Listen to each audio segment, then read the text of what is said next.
aluno do ensino médio, tudo bem? Aqui é Júlio Bastos, professor de Física, com mais uma aula para o terceiro ano do ensino médio, ciclo 2, aula 2. Hoje nós vamos falar sobre corrente elétrica e circuitos elétricos. Isso, na verdade, é uma continuação do assunto que nós estávamos discutindo na aula anterior.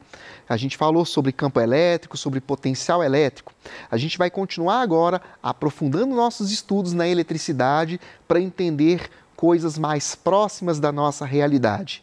Então, esta aula de hoje, ela vai ter muitos exemplos para a gente poder entender como que a eletricidade e os equipamentos eletrônicos funcionam. E para a gente poder compreender tudo isso, a gente precisa definir algumas grandezas físicas.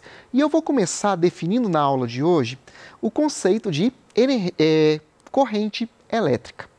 A corrente elétrica, ela seria, por definição, o movimento ordenado dos elétrons livres presentes em materiais condutores, passando a cada segundo. Vocês podem pensar da seguinte maneira: imagina que você está parado na porta da sua casa ou do prédio que você vive e você está contando quantos carros passam em frente de você por minuto.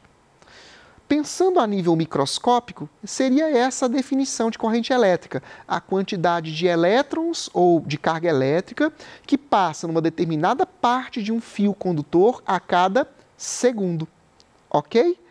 Você também pode usar outros exemplos. Eu dei o exemplo aqui da rua, a gente pode pensar também numa torneira vazando água.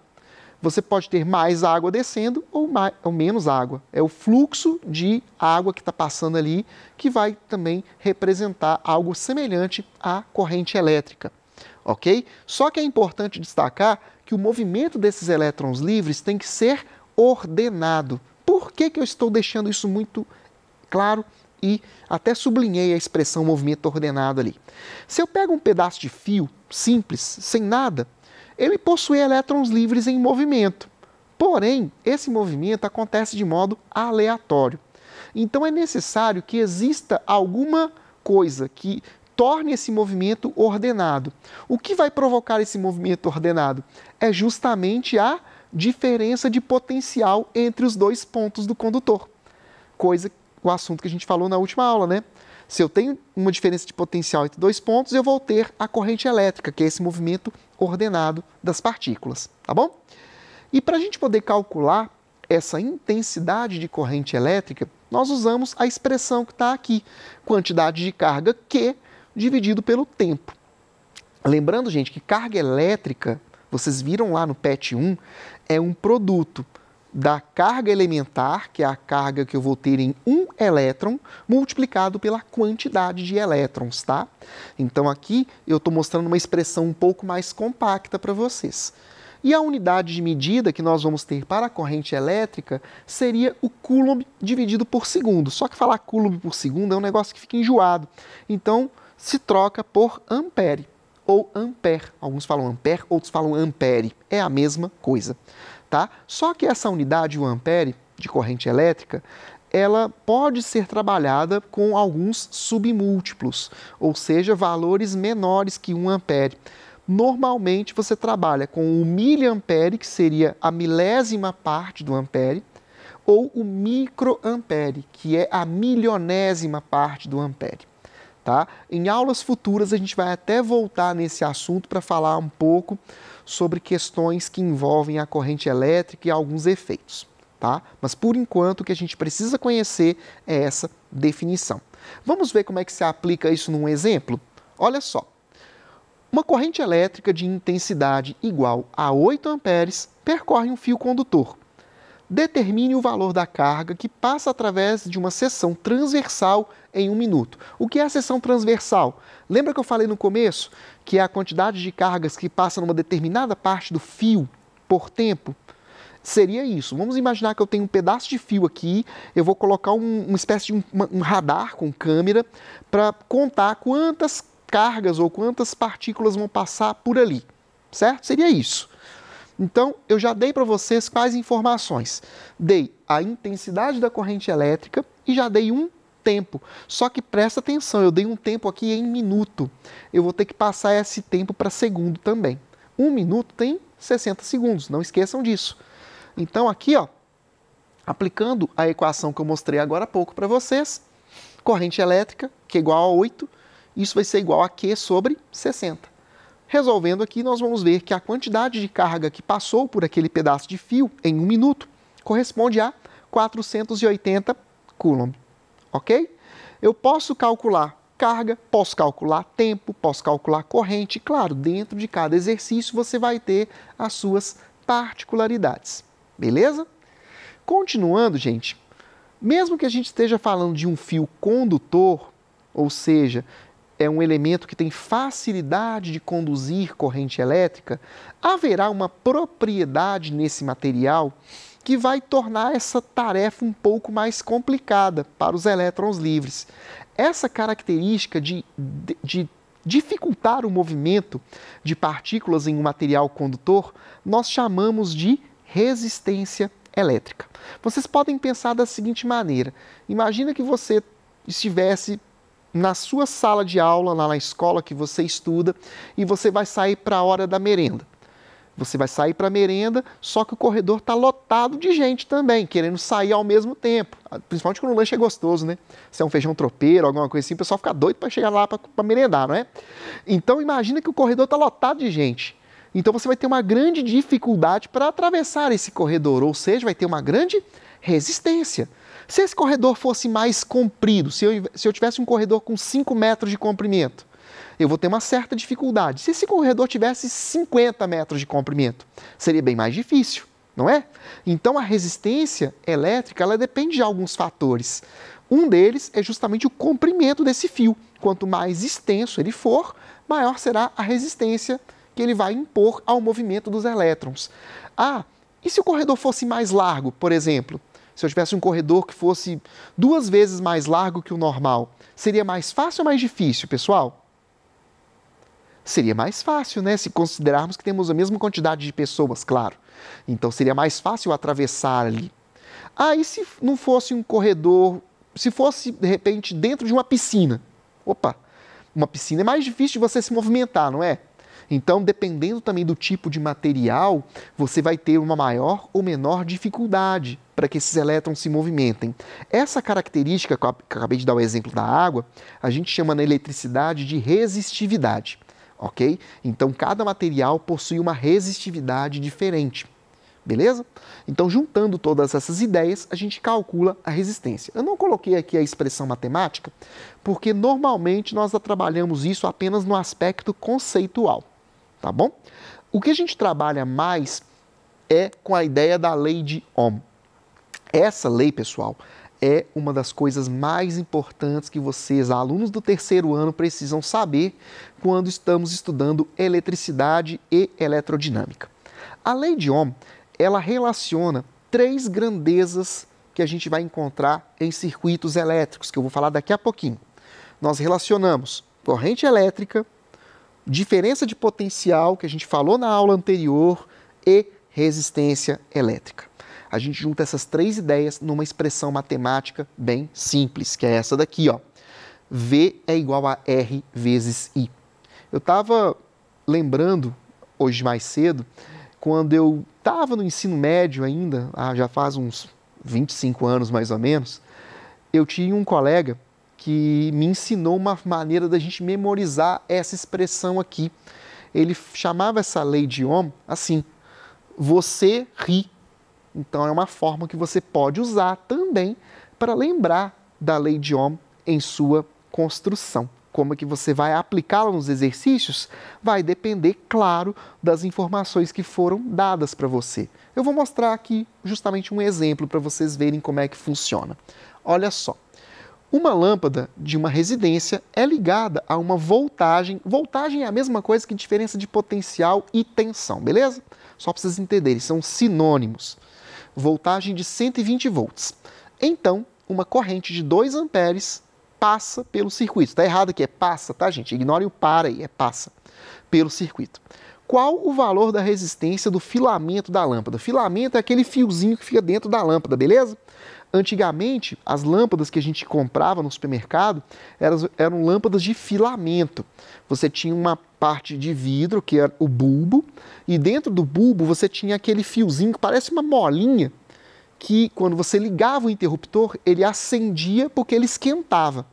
Hoje em dia você não trabalha muito com lâmpada de filamento. Tem um caso ou outro que você ainda encontra. Hoje você tem a lâmpada fluorescente, lâmpada de LED, mas a ideia é a mesma, tá, gente? A ideia aqui não é falar de lâmpada de filamento, é a gente entender os parâmetros de eletricidade, ou seja, tensão, corrente elétrica e resistência, beleza? Vamos lá, olha só, aplicando a lei de Ohm, então, vejam só, o V é a nossa tensão ou voltagem, que é 120 volts. A resistência é o que eu quero saber.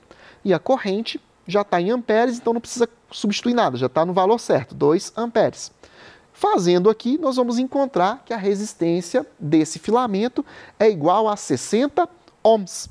Essa letra aqui, a letra grega ômega, representa a unidade ohm. Ohm, que é a unidade de medida para resistência elétrica. A lei de Ohm recebeu esse nome justamente porque o cientista que descobriu essa relação entre as três variáveis chamava-se Ohm, George Simon Ohm, um físico alemão que viveu no finalzinho do século XVIII e século XIX, tá bom? Gente, a lei de Ohm é muito simples e ela tem uma capacidade de aplicação absurda. A gente vai ver agora, dentro dos circuitos elétricos, que eu posso empregá-la em resoluções dos circuitos mais simples até os mais complexos. Mas para a gente falar de circuito, eu primeiro preciso definir isso para vocês, o que é um circuito. Quando a gente pensa num circuito, vamos pensar num circuito de corrida mesmo, sem ser circuito elétrico. Um circuito, ele corresponde a um traçado que é fechado, né? Vamos pensar na Fórmula 1, que está voltando agora. Quando você tem uma corrida de Fórmula 1, ela acontece em circuitos, que são pistas fechadas. Eu completo uma volta, 2 voltas, 3 voltas e assim sucessivamente. Na eletricidade, quando eu falo de circuito elétrico, é a mesma coisa. Um circuito elétrico é um caminho fechado, isso é muito importante, tá, pessoal? Tem que ser um caminho fechado por onde a minha corrente elétrica vai passear, vamos dizer assim, tá? Ela vai passear pelos elementos que compõem esse circuito, tá? Ela vai, eu vou usar aqui um termo um pouco mais geral, ela vai transformar energia elétrica em outras formas de energia, beleza? E aí a gente vai ter circuitos com mais ou menos complexidade, mas independente disso, a presença de 4 elementos básicos é essencial. E quais são esses 4 elementos? O primeiro deles é a fonte de alimentação. É essa fonte que vai gerar aquela ordem que eu disse lá no comecinho da aula para os elétrons poderem se mover na mesma direção. Ela que vai produzir a diferença de potencial. Essa fonte, ela pode ser contínua, que é o caso de uma pilha, de uma bateria, ou pode ser uma fonte alternada, que é o que acontece nas tomadas das nossas casas. A tomada ela fornece uma tensão alternada. O que significa isso? Que ela vai mudando de valor o tempo todo. Tá? No caso aqui do Brasil, nós temos uma tensão alternada que varia 60 ciclos por segundo, ou 60 Hz. Existem outros países que o funcionamento dessa tensão alternada é com 50 Hz. Tá? Só para vocês entenderem um pouquinho como é que é esse lance de tensão contínua e alternada. O segundo elemento que a gente vai encontrar sempre em um circuito é a carga. A carga, pessoal, é o elemento ou o conjunto de elementos que vai utilizar da energia elétrica para alguma finalidade. Nós podemos pensar em coisas muito simples, como uma lâmpada, ou em coisas altamente complexas, como um computador, que tem uma infinidade de componentes, né? Terceiro componente que vai ser fundamental num circuito são as chaves interruptoras. São aquelas chaves que vão ligar e desligar o equipamento. Essas chaves podem ser físicas, como um botão mesmo, para você ligar e desligar, ou podem ser chaves digitais, seriam componentes dentro do circuito que vão funcionar com essa finalidade de abrir ou fechar o meu circuito, permitindo a passagem de corrente elétrica ou não ali. E o último, e não menos importante dos elementos, é a presença dos fios que vão fazer a conexão entre esses componentes. Beleza? Então, eu preciso ter pelo menos esses 4 elementos dentro de um circuito para a gente poder dizer que ele é um circuito.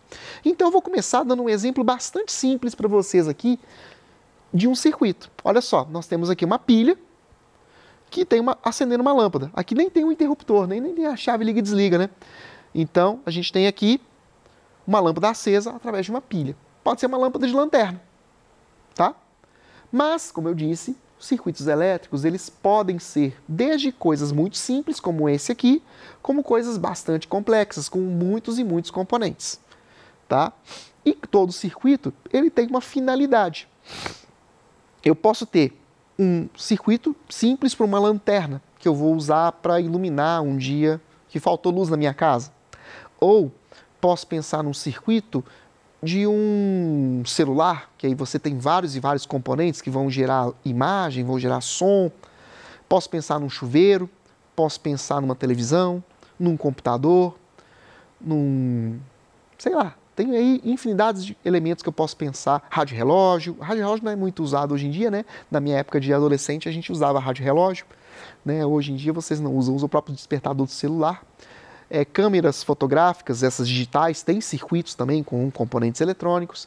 Então a gente pode pensar em muitos e muitos e muitos exemplos aí que utilizam circuitos e componentes. A gente aqui vai falar em física nas próximas aulas também de circuitos que usam exclusivamente resistências ou resistores. Mas não existe apenas esse tipo de componente, tá? Eu vou mostrar para vocês alguns exemplos aqui de circuitos, só para vocês entenderem melhor. Isso aqui, gente, é um diagrama esquemático de um circuito de um amplificador. Um amplificador é o quê, gente? Ele vai receber um sinal de entrada que vai ampliar a sua voz, por exemplo. Vai sair num alto-falante que está aqui do lado direito. Então você tem vários elementos aqui. Não tem apenas um elemento ou um tipo de elemento. Aqui eu tenho resistências, tenho capacitores, tenho transistores. Então eu vou ter vários elementos ali dentro desse circuito que vão ter funções variadas, ok? Outro exemplo aqui, ó, isso aqui é uma parte de uma placa de um circuito. Eu não sei dizer se é de uma televisão, se é de um rádio, mas aqui a gente também encontra vários componentes, tá? Aqui é uma forma real, né? A gente encontra resistência, como esse azulzinho aqui, ó, é uma resistência. Aqui tem uma outra resistência escondida aqui, ó, no cantinho. Aqui eu tenho um transformador, tenho capacitores, que eu falei na aula passada, né, que é aquele componente que tem placas paralelas, que você tem carga elétrica de sinal oposto. Lembra? A gente falou sobre isso na aula passada. Tem capacitores aqui, tem outro tipo de capacitor aqui, tem transistor. Aqui, ó, tem transistor aqui, tem transistor lá atrás também. Então você vai ter vários tipos de componentes dentro dessas placas. E o terceiro exemplo que eu vou mostrar aqui, ó, parece uma cidade vista de cima, né, gente? Parece uns prédios vistos ali, umas casas ou uns carros, né, se a gente pensar em estacionamento. Não, não, não. Aquilo ali também é uma placa de computador, uma placa de notebook. Esses retângulos que vocês estão vendo aqui, pessoal, sejam eles os grandes ou os pequenos, são aqueles mesmos componentes que eu mostrei aqui, ó, só que num formato miniaturizado, versão miniatura. Eles fazem a mesma coisa, tá? Só que aí eu tenho centenas, milhares de componentes ali dentro. Tá? Então, independente da complexidade do circuito, pode ser esse aqui, simplesinho, uma lâmpada, ou pode ser esse daqui, cheio de componentes. A lógica por trás, para a gente calcular corrente, tensão, resistência, a gente vai utilizar sempre a lei de Ohm. É claro, gente, que nas nossas aulas, nos nossos exercícios, nós não vamos trabalhar com aqueles circuitos altamente complicados, vamos trabalhar com coisa muito mais simples, né? Mas só para vocês terem uma ideia de qual é a variação de tipos de placas ou de circuitos que eu posso encontrar no dia a dia. Beleza? Eu vou encerrando por aqui a nossa aula de hoje, tá? Não deixem de fazer os exercícios que estão no PET, procurem outros livros também, o livro didático, pesquisem na internet exercícios sobre esse conteúdo. E caso tenham dúvidas, mandem as dúvidas para a gente poder tirar aqui ao vivo com vocês, tá bom? Bons estudos para vocês e até a próxima!